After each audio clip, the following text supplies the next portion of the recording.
Welcome to Truth Watchers. I am Heath Henning. We are going to discuss an intriguing character that significantly impacted America's form of Christianity. I'm speaking of John R. Rice.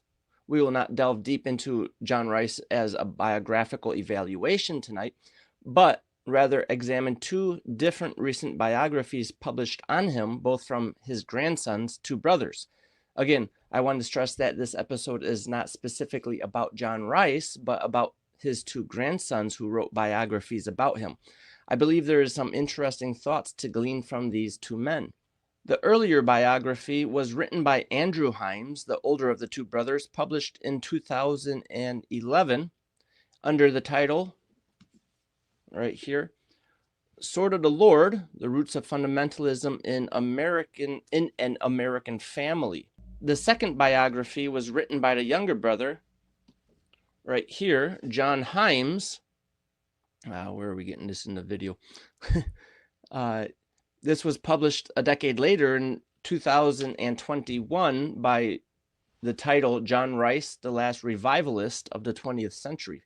What makes these two biographies significant is not their relationship to John Rice, but rather the diverse path these two descendants took. John Himes, the younger brother, grew up to become a missionary to Japan, upholding a fundamentalist faith, and did please his grandfather. He currently teaches in a Bible college in Menominee Falls, Wisconsin, about 45 minutes drive from my house. Andrew Himes became a radical communist while attending the University of Wisconsin-Madison campus in the 60s. He is an apostate of the faith and expresses a New Age spirituality of panentheism. On page 19 of The Sword of the Lord, Andrew writes of an experience he had as a child at Bible camp. He writes, quote, "The early morning sun filtered through the pines as we sat silently contemplating the works of these ancient Indians, and I had a sudden flash of insight. God was here.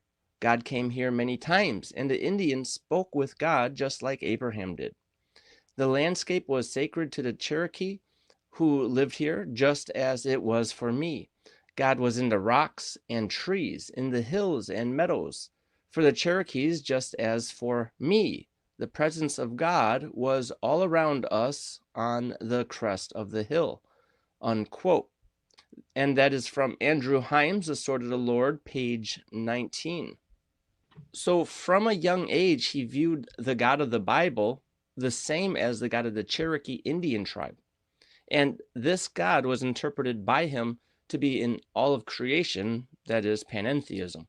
This experience he recorded occurred in 1961 while he claimed his faith was forsaken in October of 1967. Clearly, he never had a faith that is revealed in the Bible. He writes on page 141, quote, "That month in Racine," referring to Racine, Wisconsin, "at that age of 17, I had decided that God no longer existed. For me, the notion of a loving God who cared about the welfare of the least sparrow was incompatible with slavery and segregation, with poverty and murder, with genocide and the demons of the War of Vietnam. I tossed God into the refuse heap of history." Unquote. And again, that's from page 141 of The Sword of the Lord. So his own expression of rejecting God was what we refer to as the problem of evil argument. But there is something obviously amiss with this account, and the fact that Andrew would soon afterwards get involved with one of the greatest evils this world has ever seen. We can take a brief pause just to ask how we can protect our own children from the same emotional and mental struggle. It is apparent that simply assuring your children God is love is not going to settle their struggle with the fact great evils exist in the world. I don't think that censoring kids from the evils of the world is the best option, because when they become of age to understand evils do exist, it would be a devastating blow for the faith that you had taught them. They need to be aware of evils in the world, of course, in an age-appropriate sense, and it needs to be explained in a biblical worldview. I might have to do an episode on the topic in the near future, but this is a common issue, and I have personally witnessed to people who have brought this up as a reason why they rejected Christianity that they were raised in. On page 92, Andrew identifies he began questioning God the year before, which was 1966, at the age of 16, after seeing Christians participate in racist activities. Sadly, this was true during the 1960s in the South. He was in Tennessee at this time and began to question how Christians could treat other humans in such deplorable ways. Obviously, he was raised in a Christian family that rejected this behavior. Instead of questioning if these people professing to be Christians had a genuine faith in the God of the Bible, he questioned the God these reprobate people proclaimed. This is also a good lesson for all of us, to be conscious of how our actions affect other people and their thoughts about the God we worship. Of course, those who falsely call themselves Christian have throughout history, and will continue to do so, caused the most damage to the faith by their false representation of Christianity. On page 94, and again on page 128 through 129, he continues to express that it was that contradiction of what was preached and the actions of so-called Christians that caused him to question and ultimately reject the truth. I feel for this man and his anxieties caused by confusion, which he endured at this young age. It also makes me think about our current age as racism becomes a main ticket for the propaganda of the leftists to cause separation in our society. We need to be sensitive to these current issues and appropriately discuss them with our children and provide answers so they don't become victims of the leftist agenda also. On page 129, he mentions how he had many questions which nobody seemed to want to talk about, and so they festered up inside him until they brought forth unbelief. I wonder whether it is true that nobody was willing to talk about these topics or if he personally didn't want to. I know how teenagers are, and that is why I raised this question. However, it is very possible nobody had answers to his questions because fundamentalism was rather weak on apologetics during this era of history. Or it could be nobody was willing to discuss them with him as a teenager. Again, there's a lesson to learn with this situation on how we need to discuss these contemporary issues with our kids, especially teenagers, as they come to the age of beginning to think for themselves. He wrote on page 266, quote, "By the time I graduated from high school in 1968, I had traveled far from my fundamentalist roots. I hated going to church, stopped talking to anyone in my family, and descended into a deep pit of self-righteousness and suicidal despair. I held my granddad and his religion responsible for most of the sins and crimes of the world, to which I believed I was acutely sensitive." Unquote. Notable here is his self-admitted bitterness formed from his self-delusion. He obviously had a very shallow understanding of the Bible, or what he calls his granddad's religion. He enrolled into the University of Madison, Wisconsin, and immediately got involved with a communist group on campus. Surely he was unaware of the fact that communists used the racism to fuel their movement. This fact is documented in their own literature on how to stir revolutions in societies. So he actually fled from the true answer to his problems to join the root cause of the problem. This is how God gives people over to their reprobate minds, as expressed in Romans 1. At age 30, he finally comes to realize that his communist dream was a hoax, just as much hypocritical as the faith of the false Christians he witnessed offenses from as a child. He writes on page 293, quote, "In the end, I left my Maoism because its secular version of God was no more meaningful to me.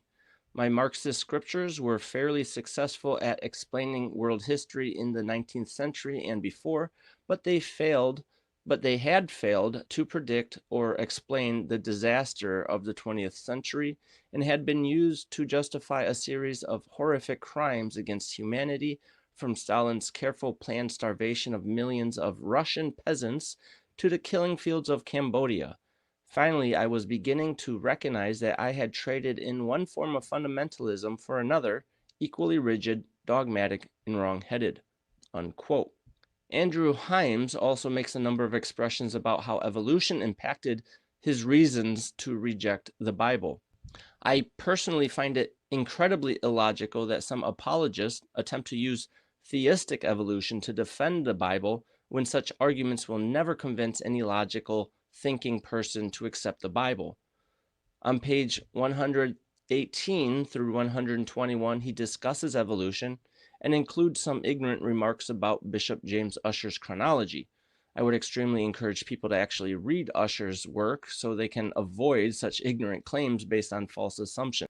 Fundamentalism has always been strongly opposed to evolutionary ideas, as was John R. Rice, who marks his major shift in thinking after hearing William Jennings Bryan in Chicago refute evolution. Bryan was a lawyer involved in the Scopes trial, which Andrew Himes inaccurately represented on page 179 through 184. Evolutionary teaching was another thing that Andrew used to justify his rejection of God. As much as this book is portrayed as a history of the fundamentalist movement in America, it is just as much as a polemic against fundamentalism and an attempt to justify the author's own apostasy from the faith he was taught as a child. It is unique in the perspective he writes from. As much as it is an attack against fundamentalism, it seems on occasions to be the author's own inner struggle as he is rejecting the faith, but this is a faith he equates with his granddad, who he obviously loved and couldn't reject so easily. This factor produces an interesting emotional dynamic throughout the book. On the other hand, John Himes, the younger brother, wrote more of a biography on John R. Rice. It is definitely more researched, and he documents the sources to express what John R. Rice taught. I do believe his purpose in writing his book was, at least on a few occasions, to set the record straight in opposition to what his older brother wrote. For example, Andrew Himes only tips the hat with a few references of Martin Luther King Jr., and he acts as if the fundamentalists were opposing him for racist agendas. On page 129, Andrew Himes, attempting to justify his apostasy, rhetorically questions, quote, "How could it be that Martin Luther King Jr., a fellow Baptist preacher, was a modernist and socialist, not a true Christian, and therefore going to hell?" Unquote. I'm glad John Himes took the time to document John R. Rice's view about Martin Luther King Jr. on page 186, and further elaborated on his views of racism on pages 184 through 187 to set the record straight. Andrew attempts to demonize fundamentalism as if it was racist, while the accurate perspective was presented by John Himes. It is a historical fact that Martin Luther King Jr. was a liberal theologian and a socialist. Actually, this book right here by A. Ralph Epperson documented this well, titled The Unseen Hand, back in 1985. This was well known in those days, but over the decades, Martin Luther King has been painted as a saint, and few are willing to say something negative about him today. John R. Rice opposed the KKK, racism in general, and slavery, but for logical reasons, he was not in favor of mixed marriages because of the difficulties it produced to unite different cultures and the difficulty of being accepted in America, especially in the 50s, 60s, and 70s. Our culture today is more accepting of mixed marriages, but culture differences still produce difficulties. The cultural differences are no more difficult than someone from a poor family marrying a spouse raised in a wealthy family, but the differences can produce problems. John Himes also laid some stress on the evolution issue that his brother claims was partly responsible for his apostasy. Spanning on pages 195 through 200, John Himes discusses John R. Rice's perspective of evolution. He noted on page 195 through 196 that John Rice was close to giving up the Bible in 1921 because the idea of evolution, but decided to investigate it in more depth. He listened to William Jennings Bryan speak on the topic of evolution, which was the game changer for John R. Rice. John Himes records on page 196, quote, "Rice was greatly influenced for good. Bryan was at the top of his oratorical game, though aged, and Rice listened in wonder to that great lecturer. Bryant kindly met with the young man and mentored him in the areas he was beginning to doubt the scriptures, unquote.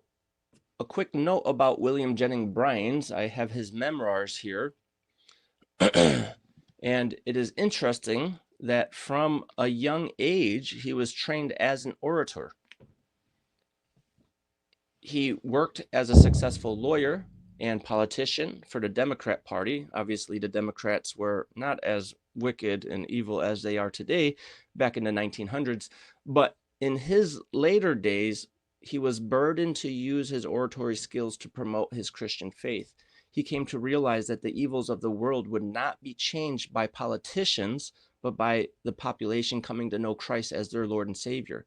He desired his last days to impact the next generation to become faithful Christian ministers, and that desire was fulfilled in the case of John R. Rice and many others. This should be a lesson for so many Christians who want to get involved in politics.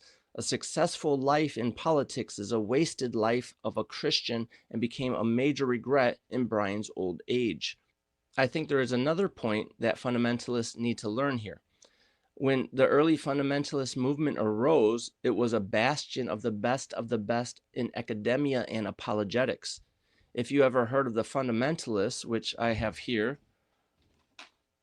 the 2-volume set right here, the list of authors is probably like the greatest collaboration of top scholarship ever compiled in history. Sadly, when the new evangelical movement developed, the fundamentalists handed apologetics over to these compromisers, and fundamentalism stayed strictly to preaching the word instead of defending it. Today, any fundamentalist in apologetics, such as myself, is an oddity, and most are so influenced by compromises of new evangelical apologists they hardly defend God's word accurately. Most fundamentalist Bible colleges don't even offer degrees in apologetics, this including the college that John Himes is currently teaching at, but it should be evident that this is a much needed field for fundamentalists to engage in, both in their regular preaching and teaching of the word, and in specific cases to engage the mind of believers and unbelievers alike. Apologetics salvaged the faith of young John R. Rice and perhaps could have done the same for the grandson Andrew. John Himes further notes on page 197 that Rice attended a lecture at the University of Chicago by a liberal speaker who was the head of the botany department tasked to oppose what Bryant was speaking on. Obviously, we can tell who won the mind of the young John Rice between these two lecturers. The experience is what really formed John Rice in his position to oppose modernism or liberalism, and eventually the new evangelical movement, which would blossom in the late 40s. And this caused a split between John Rice and Billy Graham, who was the poster child evangelist of the new evangelical movement. Rice was eventually forced out of the Southern Baptist Convention because his vociferous opposition of a professor teaching evolution at Baylor University. This controversy is discussed by John Himes on pages 198 through 200, and interestingly, the Southern Baptists threatened Rice to shut up or his ministry as an evangelist would end. Instead, the next day, he ranted on the radio about these compromisers, and God blessed his ministry immediately after. Another lesson for young men entering the ministry to learn: don't compromise. God will bless you for your faithfulness to his word. Some of the chapters I enjoyed the most in John Himes' book were the chapters not dealing with John Rice specifically.